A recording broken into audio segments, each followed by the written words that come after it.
Hello, you're welcome to the Channel 1 Newsroom. We're broadcasting live from our studios at number 5 Ola Hansen Lane at Tesano here in Accra. I am Charles Osukumi. Coming up. Pokwase in some roadworks restart amid public outcry and strike threats. Also coming up, President John Dramani Mahama grants amnesty to 998 prisoners nationwide. Ashaiman traders protest what they describe as unlawful eviction despite court injunction.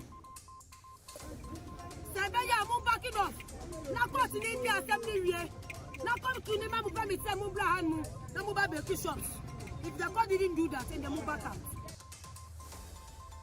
Bimbilla NDC executives protest outside a takeover of school feeding program. We were given a school feeding program zone by zone, but now today we have heard that we will no more get the schools to feed again. So we don't know the reason why the schools have been taken away from us. And people are coming from somewhere, Tamale, to come and take over schools in Anumba North to feed. In Channel 1 Business.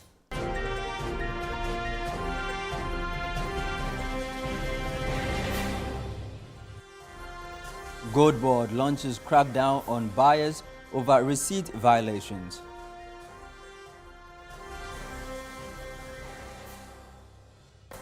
And in Channel 1 Sports. Ex-GFA executive Enimado rally support for stadium upgrades after Gbese Manche Cup.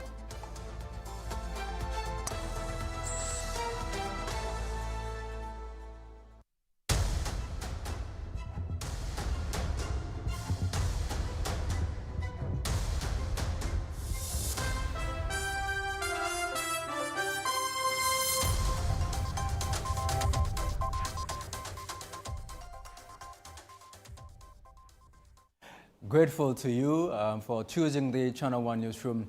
Let's now get into the details of our stories, and we begin from the north because zonal constituency executives of the National Democratic Congress in the Bimbilla constituency of the northern region are up in arms over the allocation of the school feeding program. According to the group, the municipal chief executive for Nanumba North, Abdul Samed Hamza Gurundao, had initially assigned schools in their respective zones to them. However, they allege that those slots have since been handed over to individuals from outside the constituency. Some zonal coordinators who spoke to the media vowed not to allow outsiders to cook in their communities unless the decision is reversed. Channel 1 News' Northern Regional Correspondent Mohammed Aminu Alabira has more. Tension flared at a meeting of newly allocated caterers under the Ghana School Feeding Program in the Bimbilla constituency of the northern region. Over 50 NDC zonal executives stormed the venue to protest what they describe as unfair relocation of schools. The executives accused the MCE of allocating schools to them, only for those schools to later be handed to individuals outside the constituency. They insisted that until the decision is overturned, no one will be allowed to cook in the affected schools. Police intervened to restore calm as the protesters forced their way into the meeting hall, compelling the regional coordinator, Madam John Mahama Charity, to flee the premises. We were given a school feeding program zone by zone, but now today we have heard that we will no more get the schools to feed again. So we don't know the reason why the schools have been taken away from us. And people are coming from somewhere, Tamale, to come and take over schools in Anumba North to feed. The problem is from the regional woman organizer, Charity. That is the one caused it. So we don't know what happened. So we heard that he's here. That's why we come to meet her and see what is going on. Okay. Because we can't understand that when somebody gives you things in his place and you are elsewhere giving appointment to people from top there to come to our constituency, our electoral areas to come and do the feeding program, we will not accept it. When contacted, the regional coordinator declined to comment. Meanwhile, speaking on behalf of the MCE, An NDC constituency executive member, Adam Yost, appealed for calm, assuring the protesters that the MCE was working to resolve the matter. They should be patient enough. We will get there. We're telling them they should bring their leadership so that the leadership will add to us. Then we will go and meet the regional minister. That's the highest authority. He will call the women organizer on board so that we will see Jojo how best we solve it, and the schools will belong to them. And he will relocate that protocols to different schools. After all, Nanong, we still have many schools that are deadly in need of school feeding. Now, work has resumed on the long-stalled Pokwase and Swam Road project after intense public pressure and threats of a nationwide strike by commercial transport operators. The Ghana Private Road Transport Union of the Trades Union Congress and the Ghana Road Transport Coordinating Council had raised concerns that the deplorable condition of the road was driving up their cost through constant vehicle repairs, frequent spare parts replacements, and reduced vehicle lifespans. The unions say their recent meeting with the Minister for Roads and Highways ended with assurances that the stretch would be fixed within 6 weeks, a deadline that has since passed without any visible progress. In the meantime, the road has become a dust trap, choking residents and workers with air pollution. Now, during rainfall, the highway worsens into a flood zone, making it nearly impassable for commuters. Now, my colleague Philip Nilate has been sent to the road and is currently stationed there. We'll engage him on what exactly he can see and report. Good evening to you, Philip. Grateful to you for joining us. What is the current state of that road? We are told that some work has begun over there. Can you update us on the current state of the Pokwase and Swam Road?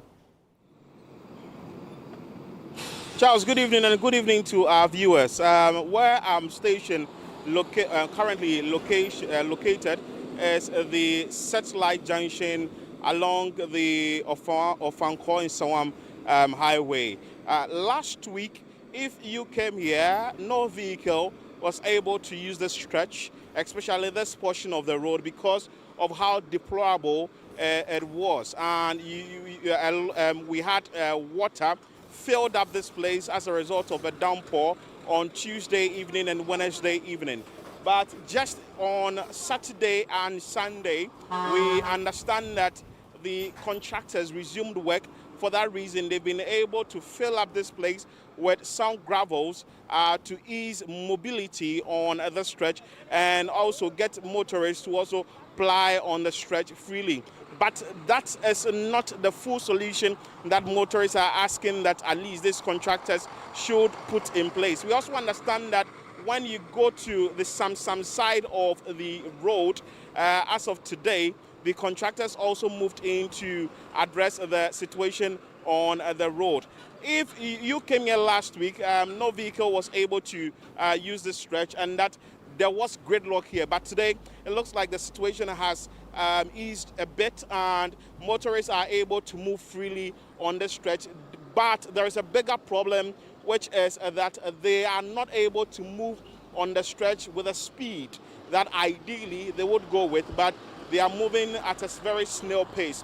The Member of Parliament for Ashaiman, the jurisdiction in which this a larger part of the project falls, Tema will join me shortly. So now you can join me to let us understand what really the contractors have been telling him when they resume work on this road. When did they resume work? Whether they've given him some assurances that they will be going on with the project for a very long time to ease the traffic or the gridlock on the stretch. Hello, sir, you are welcome to Channel 1 Newsroom. Thank you.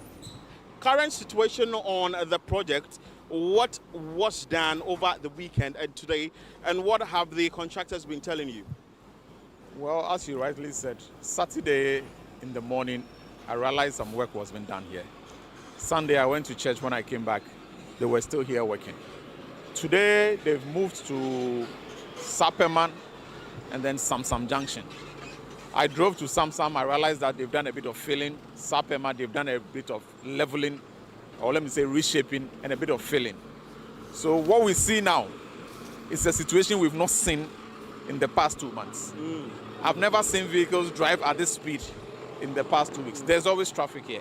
So this is actually an improvement of what we saw last week. And per your conversation or discussion with the contractors, what is the plan for the road in the coming days? And now that the motorists or the GPRTU has given stern warning to these contractors that fix the road, what has been the assurances you've gotten from the contractors?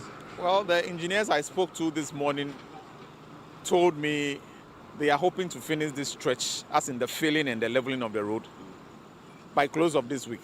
That is, if there is no rain, they are likely to finish this side, move to the other side, asphalt it for us, and then move traffic flow to the other side, and then they can focus on this side and do some work here. But how has the monitoring been like for you as the member of parliament for you? Because I can see that most of the motorists that are passing by keep saying that the road is in a very bad state and it should be fixed. What is the monitoring mechanism like to ensure that the road is made motorable early? So I tried to get in touch with my minister, the sector minister. I tried to get in touch with the engineer. Some weeks back, we actually had a meeting. The 3 MCs that have been affected by this road and myself, we had a meeting with the engineer. And we were assured that something will be done. But then nothing was done till this weekend when I want to believe money has been paid into the accounts. That is why they are back on the road. But with the assurance they are giving me, I hope we don't see the work stalling again. I hope we don't see it stall. I try to drive here every night to ascertain situation for myself because I have a lot of calls from media houses and I need to tell them what the real situation is. So I drive on this road sometimes 1 a.m., 2 a.m. because that is the only time you wouldn't see much traffic here. So I try to come here, get the real situation on the ground, then I can report to my sector minister and then other media houses who are interested in what is happening on this road. Over the weekend, we saw on social media that some motorists are using inner roads. So from Insawam, they use the inner road to Pokwase. Can you share with us these inner roads and other plans to do some sort of reshaping for the inner roads to ease the burden on this road as the construction goes on? All right. So because of the situation here, as of last week, the constituency had started, or let me say the municipal assembly and myself, has started doing reshaping on the outskirts of the roads. So when you are coming from Insawam, you can either use mid-air through Ajinkotoku, Kwashikuma, 3 Junction to Amasaman, or you use Sonitra Road to the Pokwase interchange. Or you can use some Junction through Pokwase, Mayura, and then get to Pokwase. We did that to ease the pressure on commuters because the situation on this road was so bad and we had to create alternative routes and make it better for vehicles that move to and fro this road, use the alternative roads. Yeah. So with the alternative roads, is it that you've just done reshaping or other plans to eventually do some sort of asphalt on these roads? Well, we are hoping the roads will be tarred, but for now, what we can do as a municipality is to reshape them for now. I don't think as a municipal assembly we can do asphalting for our inner roads. We will be depending on the road minister when this one is fixed. This is a major problem. So I wish we will focus on this one, finish with this one, then we can tackle the inner roads as well. But now that the drains also not fully fixed and all that, what is the message from the contractors to immediately finish the drains? Because you understand that when it rains, the water fills up on this road because the drains are not fully completed. So if you can see, the drains are done, but the filling on the road are not done. So you can see the road is lower than the drain. So there's no way water can flow from the road and get into the drain. They need to do a lot of filling to get to the height of the drain so that when it rains, the water can flow from the road and then get into the drain. He's assured me that for concrete works, they've done about 90% of the concrete work. What they need to do is the filling of the road to meet the height of the drain. And then they can move all of us to that side when the asphalt is put on that side.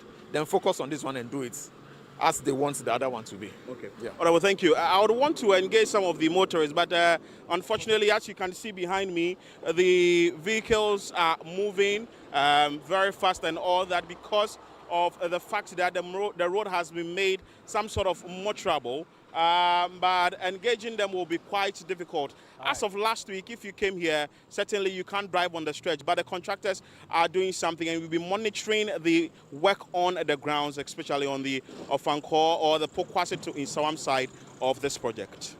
All right, grateful to you, Philip. Philip Nilate is my colleague here in the Channel 1 newsroom, reporting that contractors have returned to site on the Pokwase Insawam Road. Hopefully they stay there and complete that all-important road project. Let's move on away from roads now and focus on tourism, because the Ghana Tourism Authority has closed down several illegally operating hospitality facilities in the Kaswa area for flouting regulations. According to the authority, a number of restaurants, hotels and guest houses were running without licenses and under poor conditions, prompting the enforcement action. Central Regional Correspondent Akwesiado reports.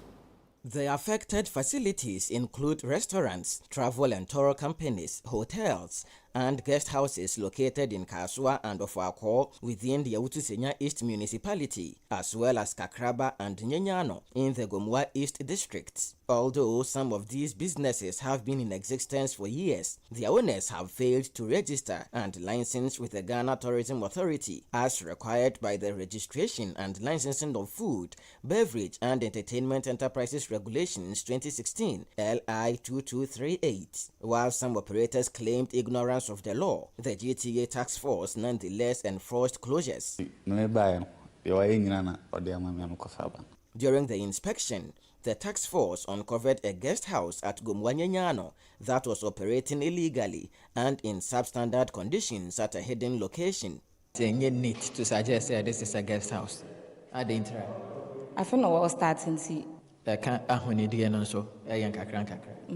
Some operators admitted they were willing to comply, but complained that unpleasant experiences at GTA offices discouraged them from registering. Some years back, I went through the necessary processes right at the head office at the Tesano. Along the line, there was no support, and so I was just trying to manage it. The GTA explained that the clampdown forms part of a nationwide exercise aimed at ensuring compliance and restoring order in the tourism and hospitality sector. He's not having it, and for that matter, we are closing it down for it to report at the regional office at Accra West, and then he'll be guided as to how he should go about to register and to have authority license.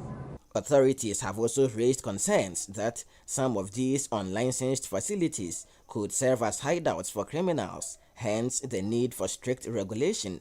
Most of these units are operating without the necessary security measures and other things in place. And you know, Kaswa per se, then for criminals and other people, that's why we are very much concerned about making sure, and you yourself, you will testify that some of the units we visited doesn't even merit to be a guest house. Officials say the shut down businesses will only be allowed to reopen after owners have regularized their operations and met minimum standards.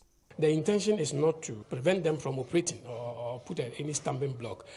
They are supposed to regularize it. It means that you subject yourself to the standards of operating. You must have certain requirements that guests will be expecting to be provided security-wise and other things. For the Channel 1 newsroom, I am Akwesiado, Kaswa, Central Region. Now, over 100 traders belonging to the Peaceful Settlement Association in Ashaiman have staged a protest against what they describe as an unlawful eviction from a land they claim to legally own, despite a court injunction currently restraining any takeover. The traders accuse the Ashaiman Municipal Assembly of attempting to seize the land and reallocate it to a private developer, even though they say they possess valid ownership documents. Some traders allege that they have already lost their shops and means of livelihood in the process. Channel 1 News' Elizabeth Kabukio-Kanse reports.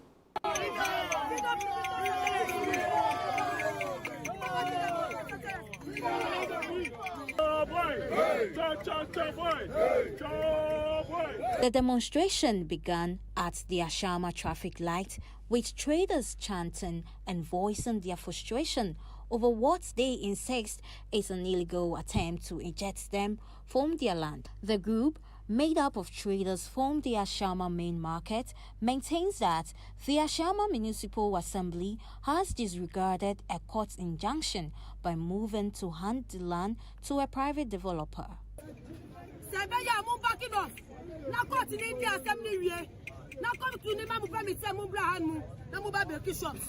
If the court didn't do that, and they move back out. Almost Debbie, and they just say we have agreement with Arena. Saturday, now smart for the paper I say and sign. Near accept say, yeah, yes, yeah, the assassin. But Arena, they are moving to that 6 stores now. See my no way! No way! I don't know black not outside here. Now, young did it. And I was sorry. Oh, my mini, what video. Oh, my mini, Casano.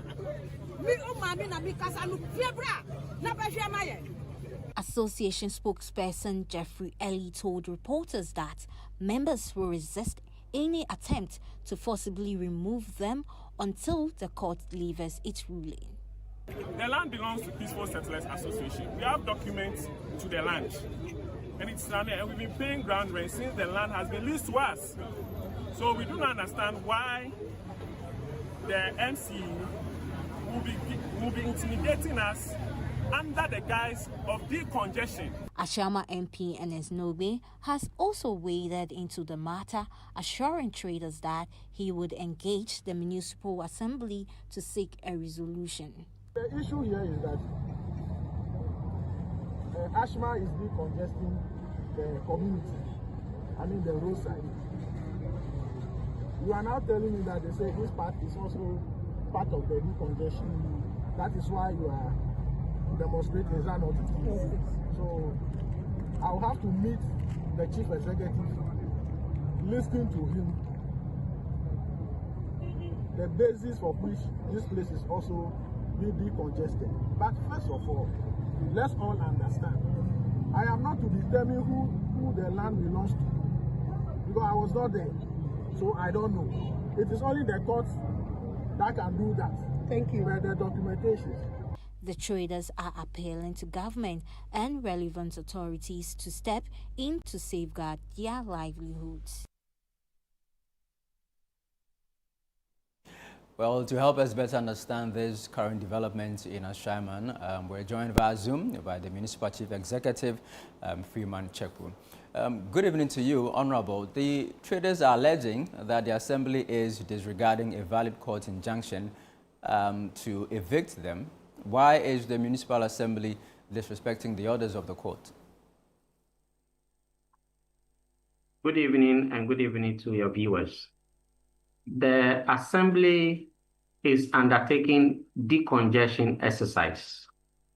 The Assembly is not in any way doing a demolition on a site that is under litigation in court.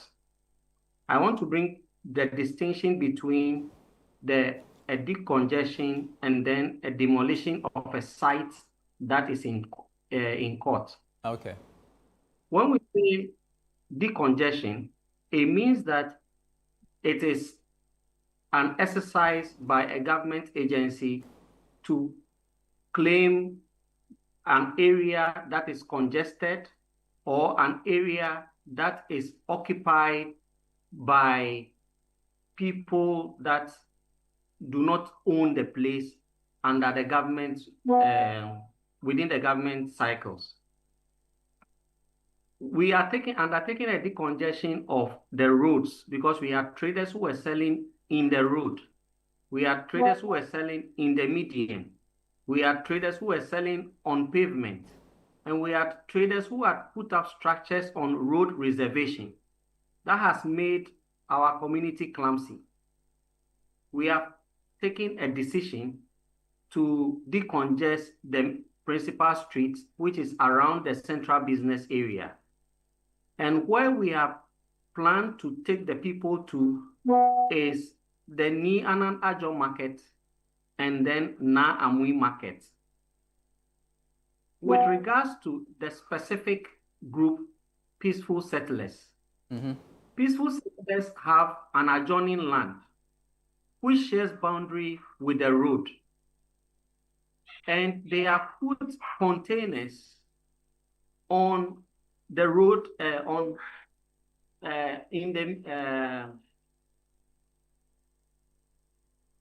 have put their containers on the reservation, which is very close to the pavement.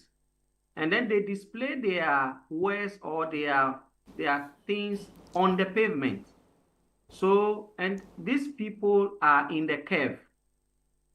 So when they display their ware, people have to literally walk on the streets, which causes an accident. So thankfully, we have got the government to fix the road for us. The road is completely motorable. Okay. And their existence at that place will cause threat to public safety within our community. That is why we are undertaking this decongestion exercise. So it has nothing to do with demolition of their properties in their legally acquired land space. So you're saying that what you're doing has nothing to do with the land that they claim you're taking away from them? No. Okay. But did you engage them in any way? Because, I mean, from our engagement with them, we're told that this was very sudden and there was no formal engagement whatsoever. As an assembly, we have engaged all the traders, as far as even engaging traditional authorities to explain how the decongestion exercise will go and where, when we do the decongestion on the streets, where they will be going, which is the markets. In the process, I engaged the peaceful settlers and made them aware that the stores or the shops that have been built at the Ni Anan Ajo market can equally contain them, which I have made known to them. And they spoke about the court issues. And I told them, what we are doing has nothing to do with the court, because we are not litigating over any space with them. Where we are talking about, when you know the road reservation, that is where pipelines passes through, telecommunication lines, that is where any utility services will use. These are the places that they have put their structures. Well, obviously tensions are quite high in Ashaiman currently. What is the assembly doing to sort of calm tempers? When you say tension is in Ashaiman, that is not the case. No, I am not talking about the entire community of Ashaiman, but I'm talking in reference to these traders, yes. The traders, when you count the number of shops that are on that particular stretch, they don't number up to 10. All the people that they invited to join them to do the demonstration, we don't know them. The few people that we know who are referred to as peaceful settlers are the people that we have been engaging, and we continue to engage them. The demolition exercise should have happened on Friday, but because of the listening government that we are serving under, we decided to hold on, have enough consultation, discussions before we continue. All right. What I can say is that their continuous being at the place is a threat to pedestrians who are forced to move from the pavement and walk on the streets. Okay. And that is it cannot continue to happen. All right, sir. I'm grateful to you. They have been there in the past. Now development is catching up. We can't continue to host them at that place. All right, sir. Media engagement will not solve it. Let them come to the table and let's solve it. Okay. All right. Thank you very much, Freeman Chekpo. He is the Municipal Chief Executive for Ashaiman. Let's still stay with lands, because private developers along the Tema Community 23 Botiman stretch are protesting what they call the unfair seizure of their lands by the Tema Development Company, TDC. The group insists they secured legal permits from the Tema West Municipal Assembly to develop the land, but continue to face resistance from TDC, which claims it has already sold the property. There is more in this report. The developers revealed that in 2023, they applied to TDC to regularize their activities on the land, but were denied on the basis that the area had been earmarked as a high-tension preservation zone. There were associations over 50 to 20 years.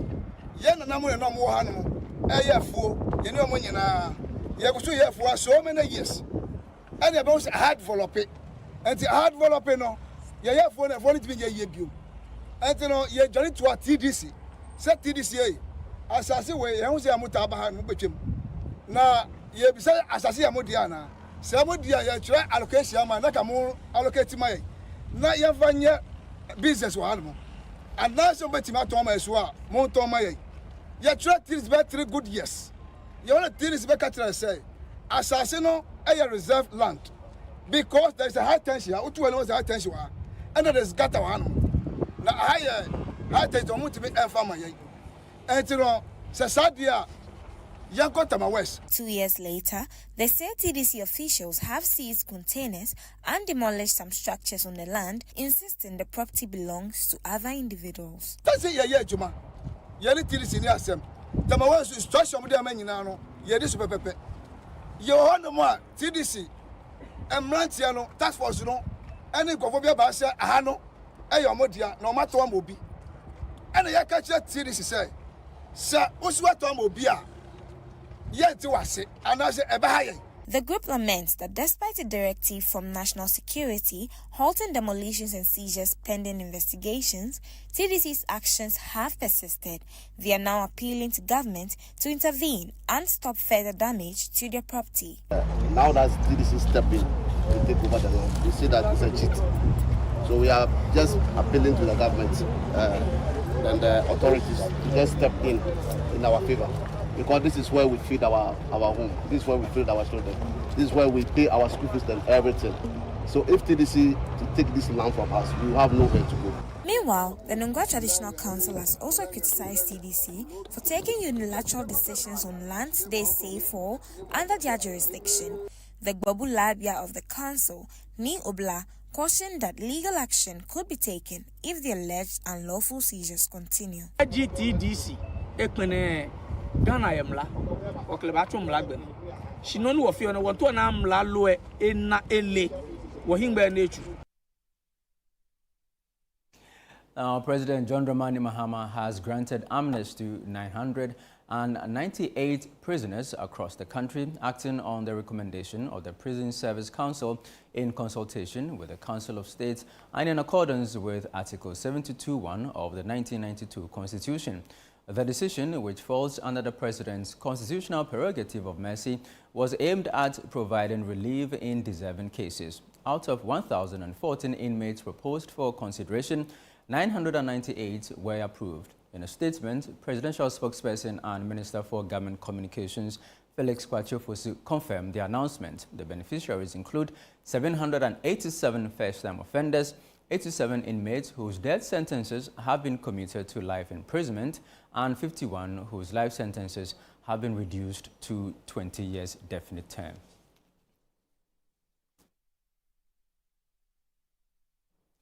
You are still watching the Channel 1 Newsroom here on Channel 1 TV. Still ahead. Gold Board launches crackdown on buyers over receipt violations. Details of that and others coming up shortly. Please don't go away.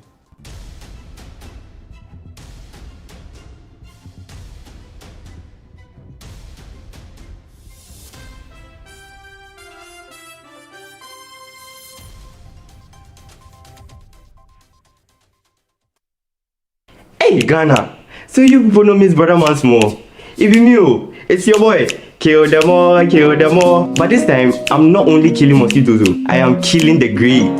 See, this wouldn't have been possible if I didn't have the perfect mosquito-free atmosphere. Thank you, Out Insecticide. And yeah, Out Mosquito Coil. For a mosquito-free atmosphere, trust Out to... You are not serious. Out Insecticide. So ya boa, faha. DSTV means choosing.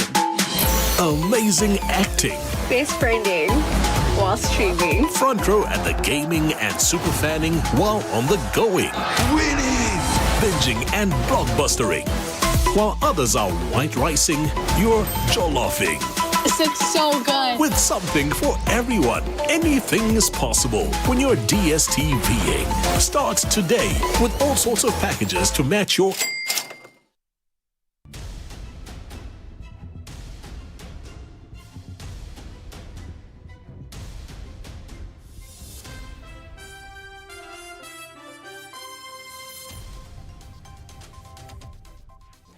Welcome back. This is the Channel 1 Newsroom on Channel 1 TV. Up next is Channel 1 Business with Netele Neti Ajao.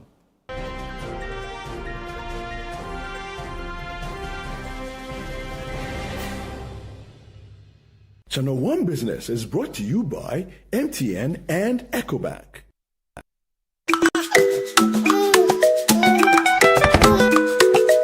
How may I help you today? We'd like to open a bank account.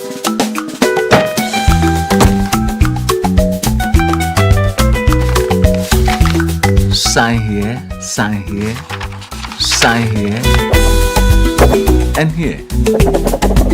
And now you draw direction to your house. I need your thumbprint. And I'll need your birth certificate too. No, I need the original. A lot has changed since you banked like this. So have we. We've made it easier than ever to open an account online and bank on the go through our mobile app, online banking, and more. EcoBank, a better way to bank your way. Sign here, and here. EcoBank, the Pan-African Bank. Hello, Natalia, you're welcome. Thank you, Charles. How are you? I'm good, and you? I'm fine. Gold board is in the news again. Yes, as we know, they are trying to formalize the gold trading process. So now, non-issuance of receipts will attract heavy sanctions. So. Okay, then let's have the details. Okay. Now, the Ghana Gold Board has moved to embark on a nationwide crackdown on the non-issuance of receipts in gold transactions. The regulator says licensed buyers who fail to issue mandatory gold board receipts risk heavy sanctions, including suspension or outright revocation of licenses. My colleague Daniel Sakite has more on the story.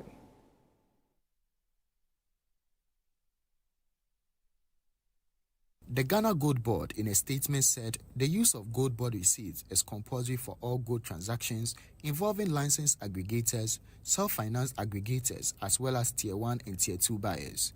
It described the measure as a critical safeguard for validating trade and ensuring transparency in the sector. To drive compliance, the Gold Board Task Force and field inspectors have been deployed nationwide to monitor transactions. Licensed buyers are required to make their receipts booklets available for inspection and cooperate with the enforcement teams. The regulator further urged small-scale miners and gold traders to demand gold board receipts for every purchase, emphasizing that non-issuance constitutes a serious offense that could attract sanctions, including suspension or withdrawal of trading license.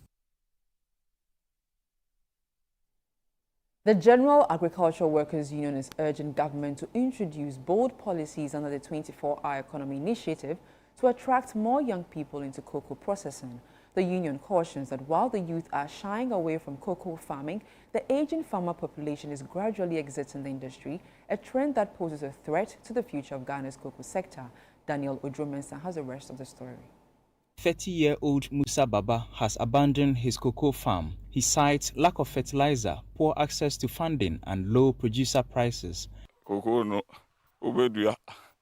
Baba so amawete be 5 bars of cocoa and some benyes kanu no abere.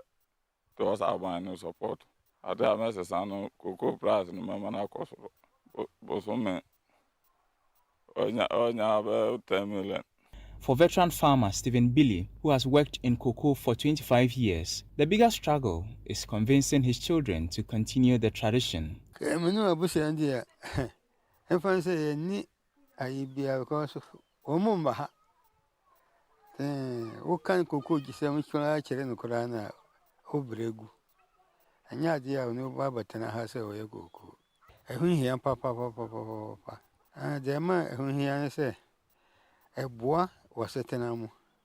Gau says the future lies not in traditional farming, but in cocoa processing, where greater value and long-term opportunities await. We must change the policy and know which percentage we want to process and make it available to young entrepreneurs who want to go into processing. Train them. We should be intentional about them. Within the 24-hour economy processes, a group of people who are know cocoa farmers, cocoa ma, who are adding value. They are producing their own chocolate, which is about 70% raw beans. Yes, those are healthy things. We must identify people. Nowadays, when you are going out of the country, there are some 1 or 2 processors who are exhibiting at the airport and the rest. We must have more of that. With fewer young people willing to farm cocoa, the union believes bold investment in processing could secure a better future for Ghana's cocoa industry. For Channel 1 Business, I am Daniel Odro-Mensah. Now, the Securities and Exchange Commission (SEC) says its investigations have led to the arrest of 4 individuals for engaging in fraudulent activities that threaten to disrupt the investment markets in the northern region. Those arrested include 3 Rwandan nationals and a Kenyan. Speaking during an engagement with the leadership of the Ghana Journalists Association in Accra, Deputy Director General of the SEC, Mensa Thompson, stressed that the Commission will not compromise on measures that support investor protection and preserve economic stability. We just need continuous publication of some of these notices to alert the public. So that's the first thing that we do.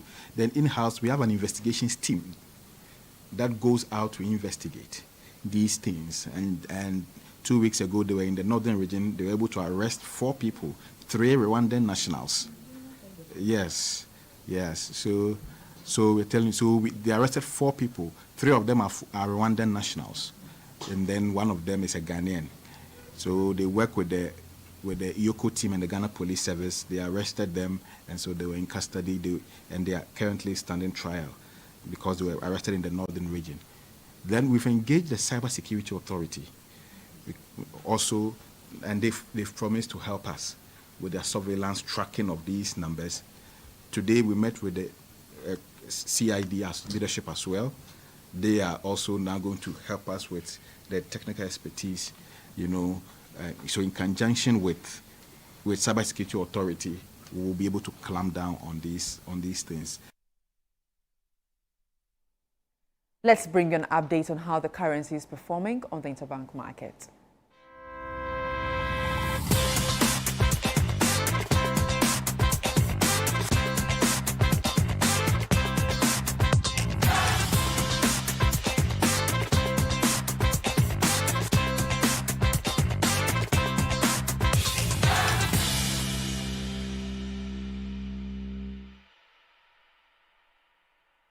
And that's all for Channel 1 Business. I am Netili Nete Ajahu. Back to you, Charles. Thank you very much, Netili.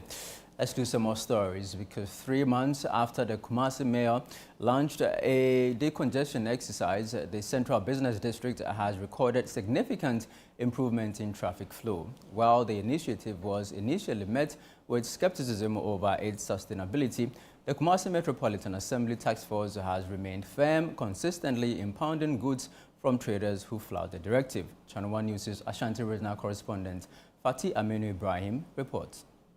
In May 2025, when the new mayor of Kumasi launched the decongestion exercise as part of efforts to bring sanity to the Central Business District of Kumasi, many questioned the sustainability of this initiative. Now, 3 months down the line, it appears this initiative by the mayor is yielding results, as a visit by CNews to the Central Business District of Kumasi shows that task force from KMA have been stationed at vantage areas within the market. In an effort to ensure traders do not return to the restricted areas, KMA task force has been patrolling the markets and seizing goods of recalcitrant traders with sanctions meted out to them. Now, while the affected traders remain unhappy with the move, pedestrians have commended the mayor, urging him to extend it to other areas within the city. Unlike before, that you see the traders occupy all the place. Sometimes you can't even get place to put your leg. There's a certain day that one lady, I think, was knocked down by a car around the Boss FM area. So for me, right now, I think it's okay. For now, especially this lane here, that be consistent, and then Central Market. We appreciate what the mayor is doing, but there are a lot to be done. So we encourage that we should do more so that we can see the Garden City back. To say the America say kakra. It is the first need the name you cry, baby, and keep you know. No much sending about 2 baby in fact. Who could be never good swat. No, be contopa. And to say, Muda honey, the Yamaya pa. The car crans and a pay and so. And chaining also call a mochicacra. No more stones. Some saw name and was stone him. You can't some the back. And Nimway, the panel, you be fano. SMY. A boy, pa, I might say a back room, why who ain't high. Zone and baby, as we say, we are free. First, also dear. I have pim will be, what the home will be. Already do what because I say, a man of fire, Now, residents have urged the mayor to ensure the initiative is sustained in order to sanitize the city.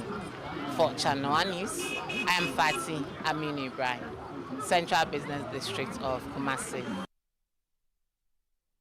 Now, tourism advocate and youth activist Dennis Apusika is renewing calls on government to urgently construct a modern sports stadium in the Upper East region to boost sports development and tourism. He argues that a facility like that would help groom young athletes, attract major sporting events, stimulate local economic activity, and position the region as a hub for sports tourism. His appeal follows a 27-day, 785-kilometer walk from Bolgatanga to Accra, which began on Wednesday, July 22, and ended on Sunday, August 17, 2025. Along the journey, Apusika engaged communities along the Eastern Corridor, highlighting poor infrastructure while showcasing Ghana's cultural richness. There is more in the following report. What started as a light-hearted football bet has grown into a powerful advocacy campaign for sports and tourism in the Upper East region. Youth activist, tourism vlogger, and founder of the Visit Bolga initiative, Dennis Apusika, has completed a glowing 27-day trek from Bolgatanga to Accra to press for the construction of a modern stadium in his hometown. Originally sparked by a lost wager during the FIFA Club World Cup, the walk evolved into a symbolic campaign to raise awareness about poor infrastructure to spotlight Ghana's culture and tourism potential. Apusika set off at 6:30 a.m. on July 22, 2025, covering 785 kilometers along the Eastern Corridor through the Northeast, Northern, Oti, Volta, and Eastern regions before arriving at Accra's Black Star Square on Sunday, August 17, 2025. Upon arrival, Apusika underscored the lack of a standard stadium in the Upper East region has stifled athletic development and limited opportunities in sports tourism. Upper East region has been a region that has produced great players. Jordana Ayew, Dede Ayew, they are from the Upper East region. But the youth do not have a stage to also showcase their talent. So that motivated me to send a signal to our leaders that the youth of Upper East region are crying for a sports stadium. They want befitting stadium to also nurture their talent, to also contribute to the well-being of Ghana in terms of football or any sporting activities. The Bolgatanga Sports Stadium, once a source of pride for the region, now lies in neglect. Built during the Champon era, the facility has suffered years of disrepair. A 2021 project to add a multi-purpose sports court stalled at just 40% completion, leaving the project abandoned. I'll be reaching one-on-one to individuals to petition, to hand over the petition, the cry of Upper East region youths, what they are crying for. And hopefully, Upper East region will get a sports stadium so that they will also become the Ronaldo and Messi they are dreaming of. Well, this is still the Channel 1 Newsroom on Channel 1 TV. Still ahead. Ex-GFA executive Enim Ado rallies support for stadium upgrades after Gbese Manche Cup. We have details in a bit. Please stay with us.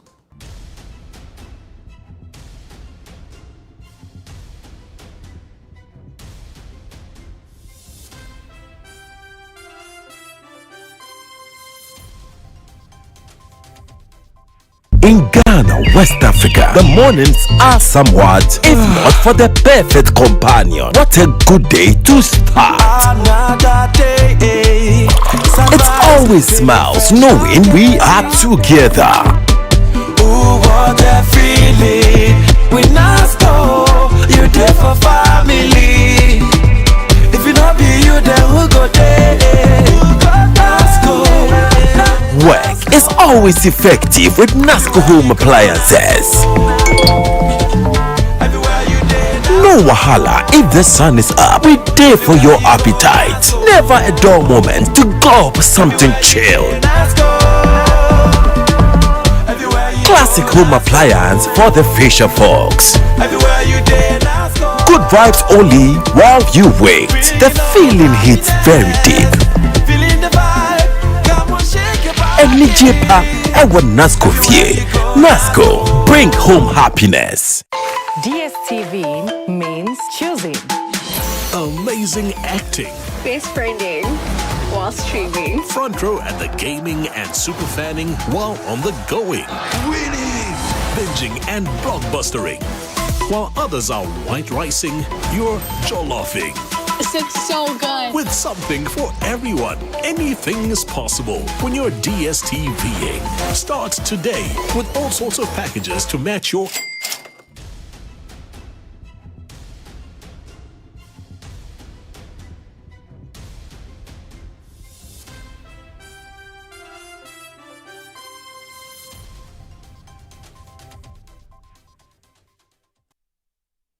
Thank you very much for staying with us. Up next on the Channel One Newsroom is Channel One Sports with Bernarda Beku-Ochre.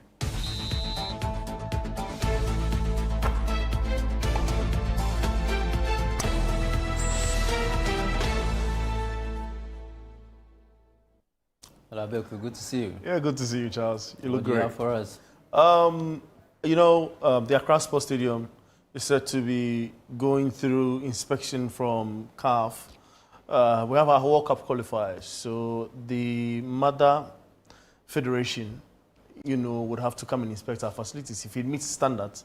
And we are still, in question because the organizer for the Ashaiman tournament, of course, had to touch up some areas before the game. It's sad, but we have more in the story. All right.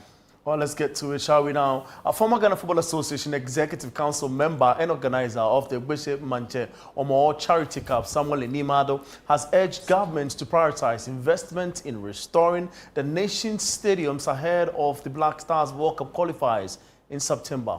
At the Accra Sports Stadium on Sunday, August 17, 2025, Accra Heart of Folk sealed a 2-0 victory over Kpando Heart of Lions to clinch the 2025 Ashaiman Cup, with both goals coming within 4 minutes in the first half. Or speaking after the successful event, Enimado emphasized that improving stadium infrastructure remains most crucial area for investment, as he called for support to ensure the edifice is well prepared to host the 2025 Charity Cup.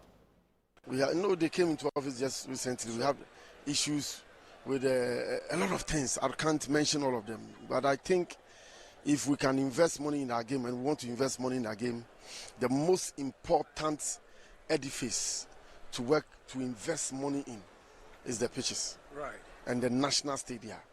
We can't be doing events and all the time. We have to go and be in the situation where it is like, if you don't find money from somewhere, quick fix, it shouldn't be happening. Right. They should be tooled. They should be given funding to solve those basic problems. Even the lights, this is still not the level that they want it.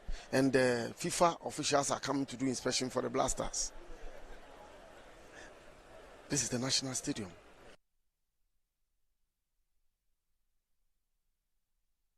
Well, let's talk about Jordan Ayew now. Ghana's forward Jordan Ayew isn't too worried about Leicester City's football club's campaign 3 games into the 2025-2026 season. His comment comes on the back of the Foxes losing 2-1 to Preston North End in the EFL Championship, marking the second loss in a row for the club. Prior to taking on Preston North End, Leicester City lost on penalties to Huddersfield Town after playing out a 2-2 draw in regulation time. After playing out the entire duration of of the game against Preston, Jordan Ayew was confident about a turnaround in result for the club. But we will take it under the chin, and you know we're professionals. The season, there's ups and downs. Obviously, it's still early. There's a lot of things that we need to improve on, and we'll just get back to work and improve on all the areas, keep on pushing and try to turn things around. Coming away from home in any league is always a challenge, but what did you think you found most difficult today? No, I just felt like it was a game where, we played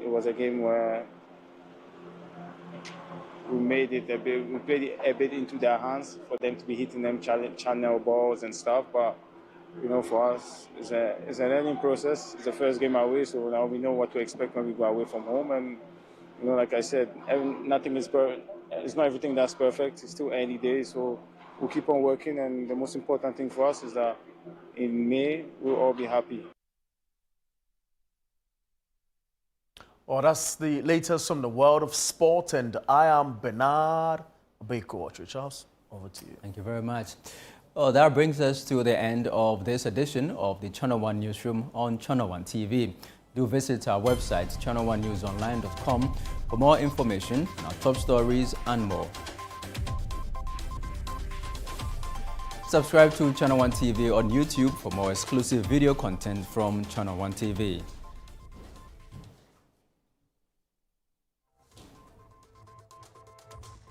Download the Channel One TV app on Google Play Store and the App Store.